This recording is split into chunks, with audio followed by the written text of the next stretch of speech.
બનાસકાંઠા જિલ્લાના થરાદ તાલુકાના મુખ્ય બજારમાં હનુમાન ગોળાની સામે આવેલા પાર્કિંગમાં વાહનોની સુરક્ષા જોખમમાં મુકાઈ છે. અહીં લગાવવામાં આવેલા સીસીટીવી કેમેરા હાલમાં નિષ્ક્રિય અવસ્થામાં છે. કેમેરાના વાયર અને કેબલ લટકતા જોવા મળી રહ્યા છે. કોઈપણ પ્રકારનું કનેક્શન જોડાયેલું નથી.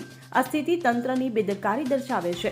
પાર્કિંગમાં મૂકવામાં આવતા વાહનોની સુરક્ષા માટે આ કેમેરા મહત્વપૂર્ણ છે. ત્યારે વાહન ચાલકોએ માંગ કરી છે કે સીસીટીવી કેમેરા વહેલી તકે કાર્યરત કરવામાં આવે, જેથી તેમના વાહનોની સલામતી સુનિશ્ચિત થઈ શકે.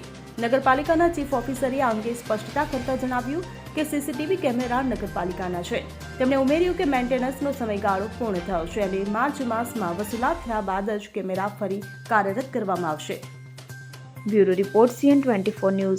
હવે જુઓ દેશ દુનિયાની તમામ ખબરો તમારી આંગળીના ટેરવે.